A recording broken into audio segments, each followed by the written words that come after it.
Abra, por favor, a sua Bíblia para a nossa reflexão nessa noite no livro de Atos, no capítulo 20, verso 28. Apenas um versículo nessa noite para a nossa edificação. Atos, capítulo 20, verso 28.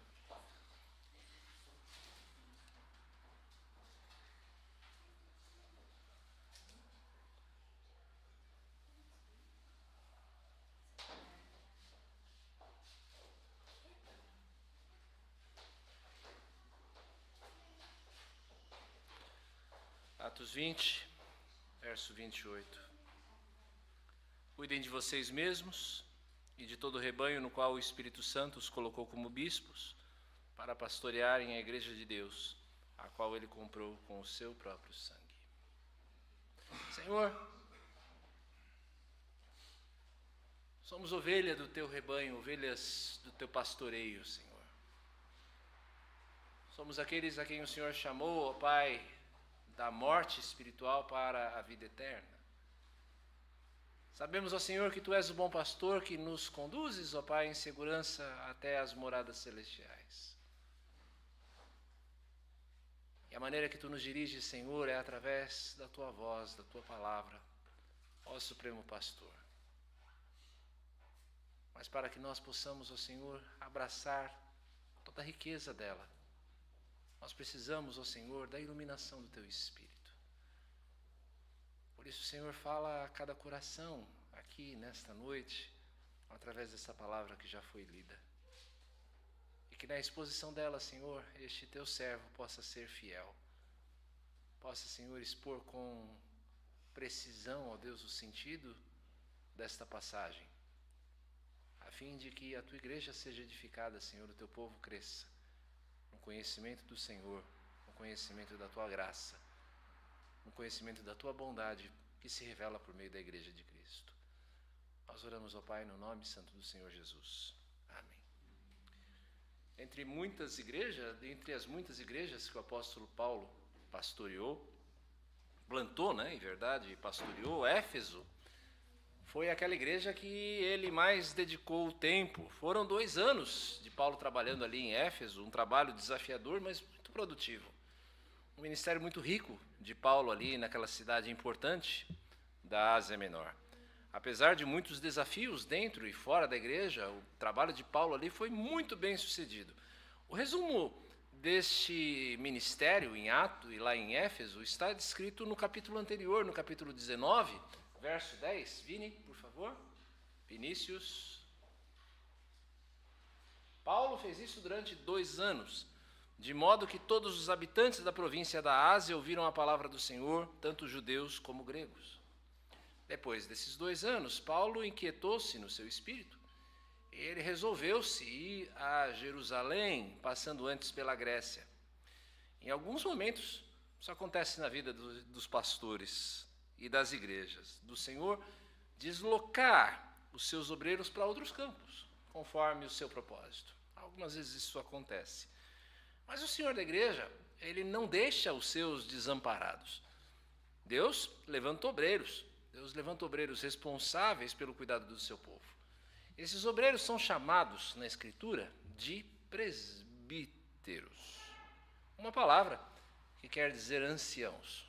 Não é que o presbítero precisa ser alguém mais velho, mas o presbítero é alguém de experiência no meio da igreja. Alguém que o Senhor levanta para o cuidado do seu povo. A nossa denominação, ela é chamada de Igreja Presbiteriana justamente porque ela adota a forma bíblica de governo em que um colégio, um grupo de homens separados por Deus fica encarregado do pastoreio do rebanho. Se nós pensarmos bem, essa é uma forma de governo que não apenas é a forma bíblica, a forma que a Escritura prescreve em passagens como essa que nós temos aqui diante de nós, mas também é uma forma de governo que é muito sensata, porque ela evita o perigo de concentração de poder do sistema episcopal, em que um pastor apenas ou um bispo fica responsável pelo governo da igreja, mas também evita o outro extremo, as dificuldades do sistema congregacional, em que todas as decisões precisam ser tomadas por meio de uma assembleia. A Escritura chama esses homens de pastores, presbíteros ou bispos. Os termos são intercambiáveis, você pode trocar esses termos livremente na Escritura. Não existe uma gradação aqui, não existe uma hierarquia entre esses homens, presbíteros, pastores ou bispos. Como nós vamos ver logo adiante, essas diferenças de nome aqui têm mais a ver com as funções que esses homens exercem do que com ofícios diferentes. Nosso sistema presbiteriano, presbíteros e pastores detêm poderes iguais. Tá? O que diferencia os presbíteros, chamados presbíteros regentes, dos pastores, é o preparo, é a responsabilidade e a dedicação em termos do tempo de ensino. É a única diferença que existe entre um presbítero e um pastor na igreja presbiteriana, é a dedicação que os pastores têm em relação ao ensino, né, ao preparo para o ensino. Nosso irmão Paulo está completando agora o seu preparo, se Deus assim permita, no final desse ano, para aí ser ordenado um pastor, com a graça de Deus, e servir ao Senhor no campo que o Senhor já destinou a ele. É a única diferença, ok? E eu quero enfatizar isso aqui com você nessa noite. É a única diferença, tá? Isso quer dizer, e é por isso que eu estou fazendo essa ênfase aqui, isso quer dizer que os presbíteros não ensinam? Quer dizer que os presbíteros não pastoreiam? De maneira nenhuma. Porque os presbíteros, aqueles que sustentam dentro da igreja presbiteriana esse título de presbíteros, eles são pastores. Presbíteros também estão encarregados do ensino da igreja. Presbíteros também precisam visitar. Presbíteros também são chamados à pregação, se isso for necessário. Eu quero que você tire da sua cabeça, desde já, e é importante dizer isso porque nós somos uma igreja em formação e com a graça do Senhor um dia nós teremos o nosso conselho, mas eu quero que você tire da sua cabeça, desde já, a ideia do presbítero como um administrador da igreja. O presbítero não é administrador da igreja. Não existe nada que é mais prejudicial ao ministério desses homens santos que esta visão. Quando os presbíteros da igreja são vistos como gerentes, a igreja sofre. Aumenta o risco de pastores dominadores sobre o rebanho, falta pastoreio, falta visitação, os pastores passam a ser vistos como empregados da igreja. E se você levar esse conceito com você, Otávio, se você levar esse conceito com você hoje aqui, simplesmente esse conceito, essas três palavrinhas só eu aprendi de cor no sermão do pastor de hoje, se você decorar isso aqui eu me dou por feliz. Presbíteros são pastores. Presbíteros são pastores. Se você levar isso aqui eu vou me dar por satisfeito. Tá? Uma igreja saudável é liderada por presbíteros que sabem que a sua tarefa primordial é cuidar de gente. Presbíteros existem para cuidar do rebanho de Deus. Mas voltemos agora para Paulo. Paulo está de partida para Jerusalém e ele espera encontrar ali em Jerusalém grandes problemas. De fato, Paulo sofreu muito quando ele chegou em Jerusalém, na mesma cidade ali, em que o seu Senhor fora crucificado. Antes, Paulo passa pela região de Éfeso e ele chega a uma cidade, a um porto, de uma cidade chamada Mileto, que fica na mesma região. A gente sabe como é que é, né? Você sabe como é que é. Quando você está entre pessoas que você ama, sabe como é que é? Aquelas pessoas com quem você gosta de estar. Parece que o tempo passa mais rápido, não é? A gente entra naquelas conversas, naqueles bate-papos, o tempo parece que voa. E é justamente isso que Paulo quer evitar aqui. Para evitar a tentação dele ficar em Éfeso além do tempo, Paulo chama os presbíteros de Éfeso a si em Mileto.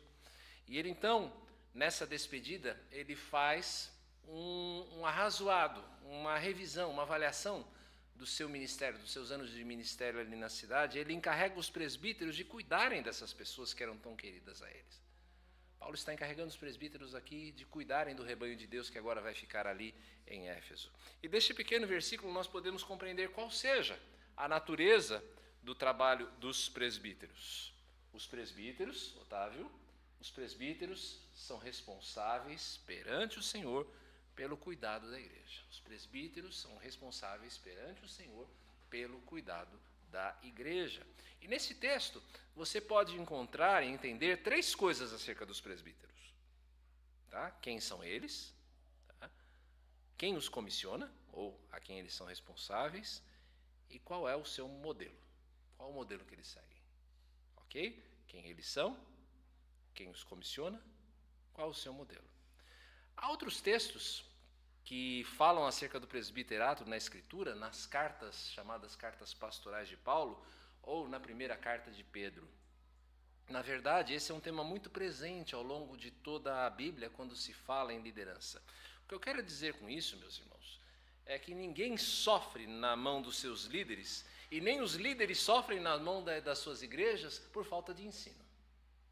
Você precisa entender isso. Se você sofre com a sua liderança, a culpa é sua. A Escritura diz, ensina o que deve ser feito com a igreja.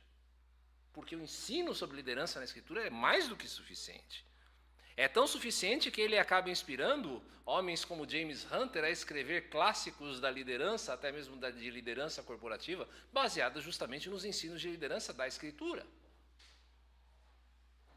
O problema é que quando nós viramos as costas para o que a Bíblia diz, e ela é cristalinamente clara no ensino sobre o governo da igreja, se você não quer dar ouvidos àquilo que a Bíblia diz, e se o seu critério é o escolher presbíteros ou lidar com presbíteros é diferente do que a Bíblia escreve, não adianta depois você reclamar.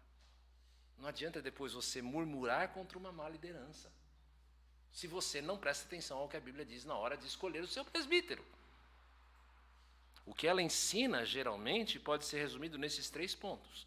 Quem são os líderes da igreja, quem os comissiona e a quem eles modelam. Basicamente, é isso que a Bíblia ensina a respeito de liderança, da liderança ordenada. Vamos começar, então, considerando à luz do nosso texto, Otávio. Vamos começar considerando à luz do nosso texto quem são os presbíteros. Quem são os presbíteros? Cuidem de vocês mesmos e de todo o rebanho no qual o Espírito Santo os colocou como bispos, para pastorearem a igreja de Deus, a qual ele comprou com o seu próprio sangue. Quem são os presbíteros? Eles são bispos, supervisores do rebanho. Eles são pastores, cuidadores do rebanho de Deus. Presbíteros são supervisores do rebanho. Paulo ordena aos presbíteros, veja aí nesse versículo, no nosso versículo, cuidem, estejam atentos, estejam alertas, estejam em guarda. E isso continuamente, estejam atentos. A palavra bispo no grego é episcopos, literalmente é ver sobre, é aquele que olha sobre. A tradução perfeita para o nosso português é supervisor. Alguém que está em guarda, alguém que está com os olhos atentos, alguém que está cuidando do rebanho de Deus. Por quê? Porque existem muitos perigos, meus irmãos, que aguardam e que rondam o rebanho de Deus. O nosso adversário está sempre pronto, procurando ocasião para nos devorar. Veja o que Paulo diz logo nos versículos seguintes. Meninos, eu sei que depois da minha partida aparecerão no meio de vocês lobos vorazes que não pouparão o rebanho, e que até mesmo entre vocês se levantarão homens falando coisas pervertidas para arrastar os discípulos atrás de si. Portanto, vigiem. Vigiem porque há perigos externos que nos rondam. Há toda sorte de modismos, há toda sorte de heresias por aí. Há um sistema de pensamento que tenta nos seduzir e seduzir as nossas famílias e seduzir os nossos filhos o tempo todo para valores que são uma abominação para Deus. Outras vezes o perigo vem de dentro de casa, dentro da igreja. Sementes de amargura, ciúmes entre irmãos, desconfiança, ânsia por reconhecimento. Algumas vezes esses perigos, tanto internos quanto externos, eles são muito explícitos. Outras vezes eles são muito sutis. E é por isso que os presbíteros, os líderes do povo de Deus, eles precisam estar em alerta. É por isso que um presbítero também precisa ser alguém experiente. Uma das razões que Paulo dá para esse requisito de um presbítero ser alguém experiente é que ele não se ensoberbeça, ele não se orgulhe da sua posição. Mas eu estou convencido de que a experiência também é necessária para que esse tipo de cuidado de que nós estamos falando aqui seja exercido de modo correto. Um presbítero é alguém que já tem uma visão mais refinada a respeito das coisas e dos perigos que assolam o rebanho, coisa que um neófito, alguém que chegou agora no corpo de Cristo, não tem. A quem os presbíteros supervisionam? Primeiro, diz o texto, a si mesmos. Presbíteros são líderes, meus irmãos.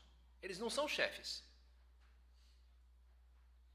Um chefe é alguém dotado de autoridade em função do seu cargo, mas um líder é alguém dotado de autoridade a partir do seu exemplo. Por isso, um presbítero precisa cuidar de si mesmo antes de cuidar dos outros. Ele precisa cuidar do seu relacionamento com Deus. Ele precisa ser um homem piedoso, de oração, alguém que é dedicado à meditação da Escritura. Um presbítero precisa cuidar do seu comportamento. Um presbítero precisa cuidar do seu modo de falar.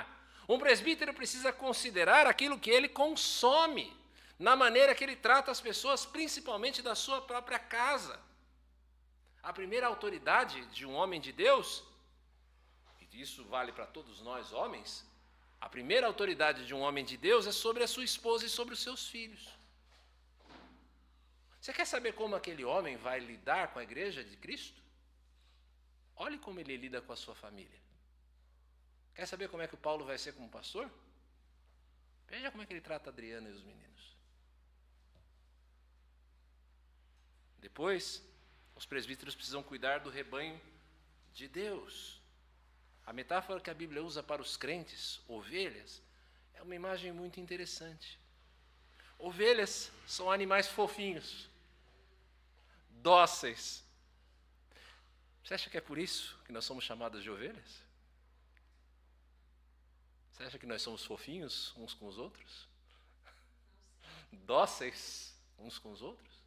Dentro da igreja?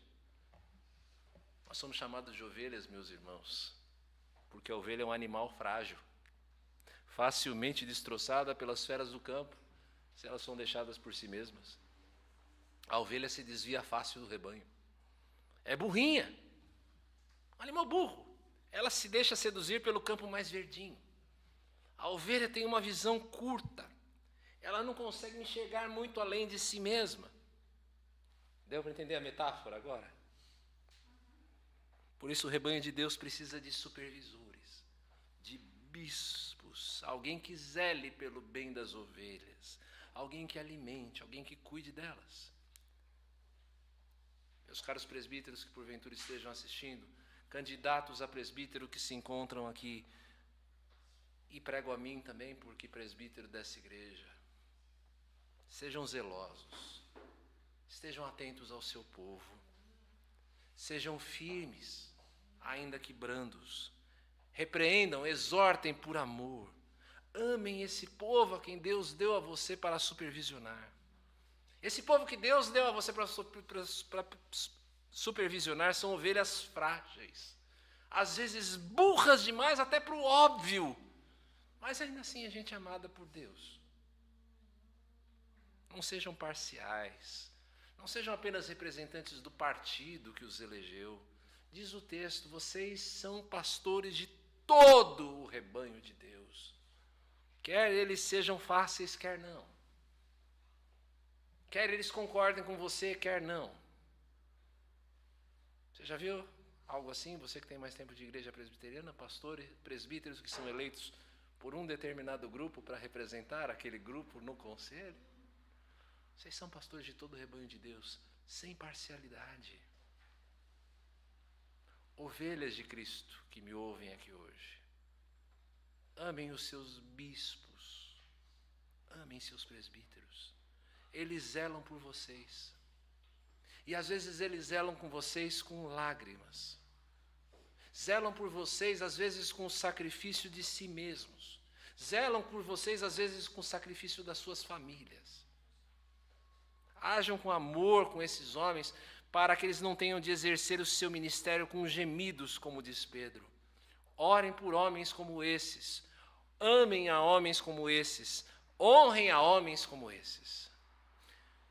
Bom, ovelhas precisam de cuidado. O rebanho de Deus precisa de pastores. A gente disse, presbíteros são pastores do rebanho. Qual é a tarefa de um pastor? Ajuntar o rebanho, evitar que ele se disperse, cuidar da ovelha que se desvia. Pastores precisam guiar as ovelhas para o caminho certo, mostrando onde elas devem pisar. Pastores devem proteger as ovelhas, devem guardar as ovelhas dos perigos, devem separar ovelhas de bodes. Pastores precisam cuidar das ovelhas feridas. Pastores precisam cuidar daquelas que caíram, daquelas que o lobo atacou. O que é que quer dizer tudo isso? O que é que quer dizer tudo isso? saindo da metáfora. Verdadeiros pastores, meus amados, precisam estar atentos às ausências nos ajuntamentos da igreja. Por onde anda aquele irmão que já não está conosco, que já não aparece aqui há mais de um mês? Tem que estar atentos, os pastores da igreja. Está tudo bem com ele? Será que ele está passando por alguma luta? Verdadeiros pastores precisam cuidar do procedimento dos irmãos. Alguém está cuidando, está fraquejando aqui na luta contra o pecado? A fé de todos está firme em Jesus, apesar de todas as dificuldades? Tarefa dos pastores. E quanto à defesa do rebanho? Um pastor verdadeiro precisa saber espantar os lobos, de dentro e de fora. Meus irmãos, eu confesso aqui a vocês, eu já errei muito nisso. Já errei muito nisso, meus amados. Hoje eu já sei quanto dano pequenos erros que não são corrigidos podem gerar. Às vezes é uma coisinha de nada que acontece hoje na vida da igreja, você não dá muita atenção e de repente você percebe que aquilo se transformou em um gigante que agora você quase não sabe como derrotar. Pastores precisam cuidar dos feridos. Às vezes é necessário o remédio amargo da repreensão. Mas na maioria das vezes, a cura do coração vem simplesmente pela disposição de você chorar junto. E quanto à alimentação? Pastores precisam estar atentos a que as suas ovelhas estejam bem alimentadas, para que elas cresçam fortes, saudáveis. E esse alimento se dá quando os presbíteros conscientes ministram às ovelhas do rebanho o ministério da palavra. Repare nesse mesmo discurso essa ênfase na alimentação. Siga aqui comigo, os meninos vão passando ali. Atos 20, 20. Vocês sabem que jamais deixei de anunciar o que fosse proveitoso e de ensinar isto a vocês, publicamente também de casa em casa. Anunciar o que fosse proveitoso. Paulo anunciava o que fosse de proveito, tanto no púlpito lá na escola de Tirano, como também de casa em casa. A palavra precisa ser abundantemente pregada pelos presbíteros da igreja, nas programações de domingo, nas visitas que eles fazem, nas conversas particulares. Tudo deve ter a sua base na pregação da palavra. Mas essa não é qualquer mensagem.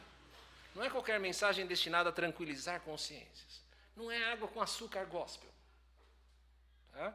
O conteúdo da pregação que Paulo trazia lá no verso 24 aqui do nosso capítulo. Porém, nada considero a vida preciosa para mim mesmo, desde que eu complete a minha carreira e o ministério que recebi do Senhor Jesus, para testemunhar o evangelho da graça de Deus. O alimento a ser oferecido é o evangelho da graça. É a mensagem eterna de que Jesus veio para salvar pecadores. Tim Keller enfatizou essa mensagem no lema que guiou todo o seu ministério. O evangelho muda tudo. E é verdade. A pregação de Cristo, meus amados, é poderosa, é transformadora, é o poder de Deus para a salvação de todo que crê. A palavra que muda corações e mentes e que traz os cativos a Cristo. Meus amados, presbíteros não são chamados a fazer terapia. Presbíteros não são terapeutas daqueles que lhe foram confiados. Presbíteros são chamados a desafiá-los a renderem as suas vidas a Cristo, a renderem as suas vidas à proposta do Evangelho. É isso que um pastor, um presbítero precisa fazer dentro da igreja. Desafiar você, e eu sublinho aqui a palavra desafiar você a viver a sua vida de uma maneira coerente com o Evangelho em que você afirma crer. Se ele não fizer isso, ele está pecando contra Deus e contra você. Não aceite menos do seu presbítero. Presbíteros amados, candidatos a presbíteros, que estão almejando uma coisa excelente, diz a palavra. Preguem a palavra. Quer seja oportuno, quer não. Exortem com toda paciência. Consolem com a promessa do Evangelho. Vocês não foram chamados, meus amados irmãos presbíteros, vocês não foram chamados a comporem comissões, a gastarem horas sem fim em reuniões, privando o povo da palavra de Deus. Você precisa se lembrar. Olha, esse versículo que eu vou ler para vocês é um versículo que mudou a minha concepção do que é ser o trabalho do pastor. Lembre-se da sabedoria dos apóstolos lá em Atos 6. quando eles precisam resolver uma questão cotidiana, uma questão administrativa da igreja que estava nascendo. Então os 12 convocaram a comunidade dos discípulos e disseram: não é correto que nós abandonemos a palavra de Deus para servir às mesas. Se alguém precisa administrar a igreja, que sejam os diáconos. São os diáconos que são chamados a administrar a igreja. Não são os presbíteros. Não é correto que os presbíteros abandonem a sua função de pregação do evangelho para cuidar de comissões, para cuidar de reforma de igreja, para cuidar de patrimônio de igreja. Quando isso acontece, a igreja perde. Pouco tempo atrás eu conversava com um pastor amigo. E eu perguntei para ele: como é que vai a sua vida lá? O seu relacionamento com o conselho? Ele disse: não muito bem. Eu perguntei por quê. Ele disse: olha, eu fui chamado numa reunião do conselho a prestar contas por que eu não estava aqui para acompanhar o trabalho dos pedreiros que estavam reformando a igreja.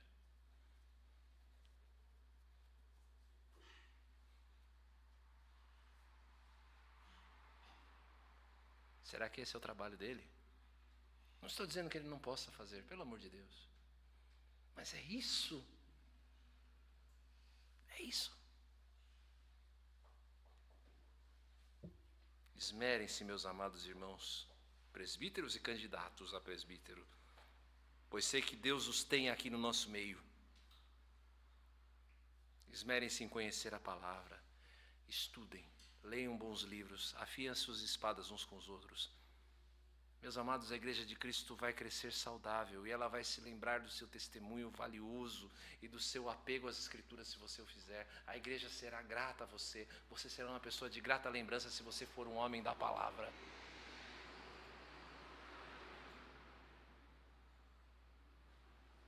Eu jamais vou me esquecer do exemplo do presbítero Eulálio Rocha, homem de Deus que já está com o Senhor. Um homem que sempre tinha uma palavra para você na ponta da língua. Ele não era um homem de concílios, um homem de comissões. Seu Eulálio era um homem da palavra. Certa feita eu estava no seminário, logo depois que seu Eulálio faleceu. E um pastor veio dar aula, reverendo Vadislau Gomes. Estava dando uma aula para nós, falou: olha, eu quero falar uma coisa para vocês que um presbítero me ensinou. Um presbítero sapateiro lá da Vila Gustavo. Me ensinou isso. E eu no meu coração falei: eu sei quem é esse sapateiro que ele está falando. Homem simples, sem nenhuma instrução, mas olha aqui, ó.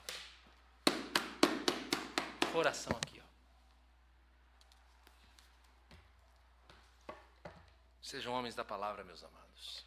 Igreja querida, jamais aceite de um presbítero menos do que fidelidade, zelo e apego às Escrituras.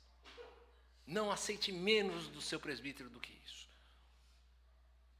Quase a unanimidade das características quando você vai eleger um candidato ao presbiterato, como Paulo mostra lá nas pastorais, diz respeito a caráter.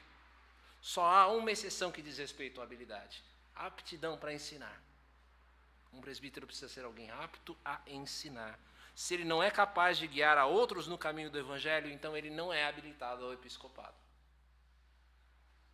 Menos ainda se ele se torna um falso mestre, se ele se desvia da sã doutrina, se o seu procedimento denuncia a sua hipocrisia, porque ele não vive de acordo com aquilo que crê. Crentes são cartas vivas de Cristo e os presbíteros precisam ser modelo no apego à palavra, no conhecimento, na prática da palavra. Mas sigamos adiante. Nós vimos até aqui quem são os presbíteros. Eles são supervisores e pastores sobre si mesmos, sobre o rebanho de Cristo. Agora, para o nosso bem, é importante nós compreendermos a quem eles respondem. Tá? E agora nós vamos um pouco mais rápido. A quem os presbíteros respondem? Quem comissiona os presbíteros? Cuidem de vocês mesmos e de todo o rebanho, no qual o Espírito Santo os colocou como bispos. A nossa doutrina da vocação ensina que alguém chamado para o presbiterato precisa responder a duas perguntas. A primeira dessas perguntas: eu me sinto chamado? Eu me sinto chamado? A vocação para o presbiterato é alguma coisa que arde em meu coração? Quem deseja o episcopado, o presbiterato, deseja coisa excelente, diz Paulo lá em 1 Timóteo. Mas essa vocação não é apenas individual. Não é apenas um chamado que você tem no seu coração. Precisa haver o reconhecimento da igreja. Paulo escreve na sua carta a Tito que deixou Tito lá em Creta para que ele constituísse presbíteros. Em outra parte, Paulo vai falar da imposição de mãos sobre Timóteo pelo presbitério, que é um sinal de ordenação. Eu já convivi com candidatos ao presbiterato, meus irmãos, que se portaram como crianças mimadas quando as suas supostas vocações interiores não foram correspondidas pelo reconhecimento da igreja. Se tornou uma criança birrenta. Eu quero. Quem tem vida em concílio sabe como é que é, né? De vez em quando aparecem os candidatos lá ao presbiterato, ao ministério. E aí você olha, não é o momento desse cara ir para o seminário, não. E ele fica lá como uma criança birrenta. Infelizmente, nessas ocasiões, o que acabou se revelando é um coração idólatra, que amava muito mais a ideia de ministério do que o amor por Deus e pelo seu povo. Pelas suas ações, esses irmãos demonstraram que eles não estavam preparados para esse ofício, tanto quanto eles imaginavam. Em última instância, quem é que comissiona, quem é que ordena, quem é que escolhe os presbíteros? Diz o nosso texto, o Espírito Santo. A presença do Deus vivo no coração dos crentes e no meio da igreja. Se o Espírito dirigiu o seu coração, ele vai dirigir a igreja no mesmo sentido. É ele quem escolhe a quem ele quer para o desempenho da sua missão. Quem não se lembra das palavras animadoras lá de Atos 13, 2? Enquanto eles estavam adorando o Senhor e jejuando, o Espírito disse: separem-me agora Barnabé e Saulo para a obra a que os tenho chamado. É o Senhor que escolhe, meus irmãos, a quem ele quer, aquele que enche de poder a quem ele quer e que envia a quem ele quer. Nós não somos presbíteros de nós mesmos. Você não é um presbítero de si mesmo. Quando Miriam e Arão desafiaram a liderança ungida de Moisés, as consequências foram terríveis para eles. Deus deixou muito claro a quem ele havia escolhido quando ele escolheu fazer florescer a vara de Arão. Apesar das muitas tentativas de contrariar os planos de Deus para tirar o seu reino, Saul nada pôde fazer contra Davi. Não há poder algum que viesse de Moisés ou de Davi. Não é que esse poder fosse deles, de Moisés ou de Davi. O poder estava naqueles que havia escolhido, naqueles que havia capacitado, naquele que havia ordenado esses homens. É a vontade irresistível de Deus que faz toda a diferença. E isso tem algumas aplicações valiosas para mim e para você. Essa certeza de que Deus é quem escolhe. Deus é quem comissiona esses presbíteros. Primeiro, você tem todo o direito e até o dever de resistir a um presbítero quando ele se mostra infiel à palavra. Você tem esse direito. Questione, contrarie e até desobedeça uma ordem que esteja em desacordo com a Escritura. Mas se um presbítero está sendo fiel ao seu comissionamento, se ele está sendo fiel ao seu chamado, fiel à Escritura, submeta-se.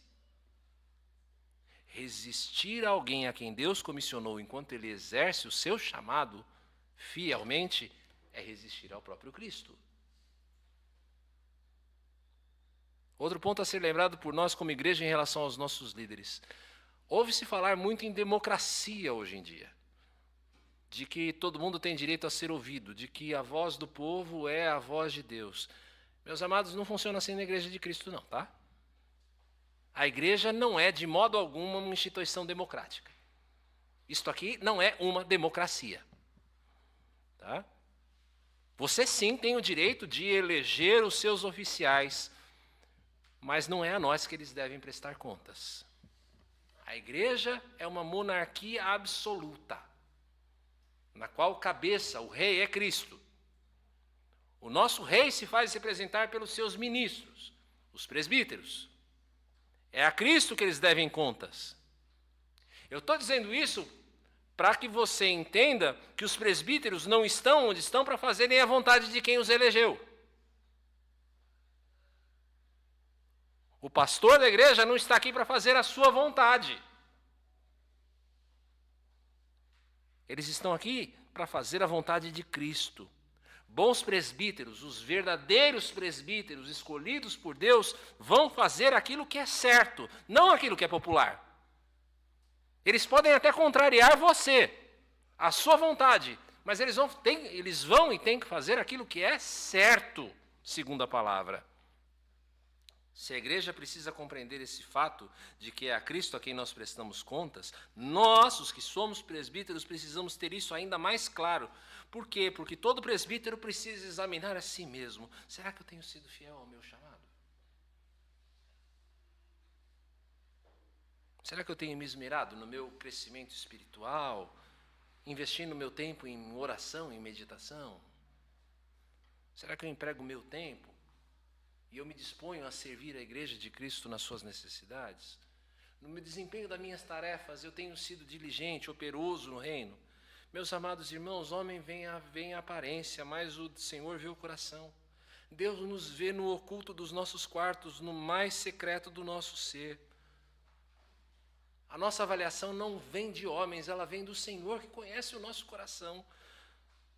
Nós seremos dignos de ouvir o bom está, servo bom e fiel, entra no gozo do seu Senhor no dia em que Ele vier a dar a cada um as suas obras. Presbiterato é função difícil.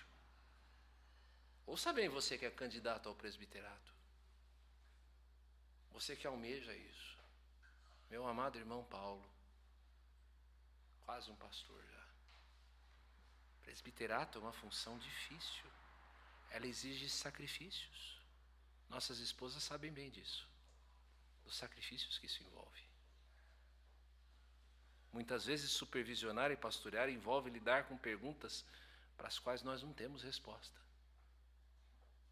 Pastorear o rebanho de Deus vai envolver lidar com incompreensões.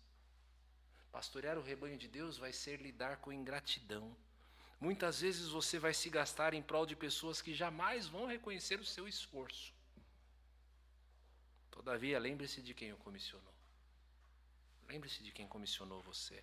O Senhor vai dar a você forças, palavra ungida, cheia de poder, sabedoria para resistir ao mal e curar o coração dos justos. E ao final, a recompensa daqueles que servem bem.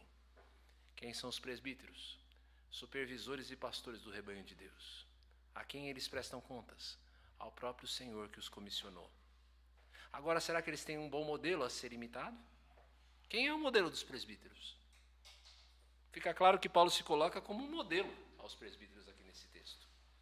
De fato, quando se lê toda a narrativa do ministério de Paulo, você percebe um ministério que se manteve fiel e diligente, apesar de toda a oposição. Nesse sentido, Paulo tem todo o direito de chamar esses presbíteros a serem os seus imitadores.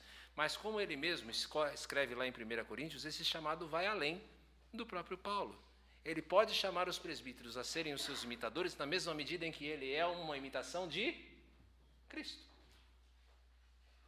Desde o Antigo Testamento, há descrições do Senhor como o pastor de Israel. A mais famosa dessas descrições é a do Salmo 23, que nós lemos na liturgia. Deus é descrito como o bispo e pastor supremo do seu povo, no seu cuidado, na sua preservação, na nutrição. Jesus, como nós lemos também na Escritura, ele assume essa identidade quando ele afirma lá no Evangelho de João: eu sou o bom pastor. Eu sou o bom pastor. Ele é, nas palavras de Pedro, o pastor e bispo das nossas almas. Ele é aquele que nos defende dos ataques do inimigo, de modo que ninguém é capaz de nos arrebatar das suas mãos. Jesus veio para buscar e salvar a ovelha perdida. Jesus apacenta as nossas almas. Jesus nos satisfaz por meio do seu corpo e sangue, o qual nós vamos celebrar a seguir. E ainda, lá em 1 Pedro, capítulo 5, e quando o Supremo Pastor se manifestar, vocês receberão a coroa da glória, que nunca perde o seu brilho. Para concluir, eu chamo a sua atenção a 2 detalhes nesse verso. Se Jesus é o Supremo Pastor, isso implica em reconhecer que há pastores auxiliares. E estes são os presbíteros.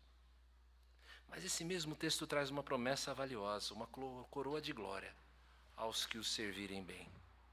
Meus amados irmãos que almejam o presbiterato, essa é a promessa para esse ministério difícil.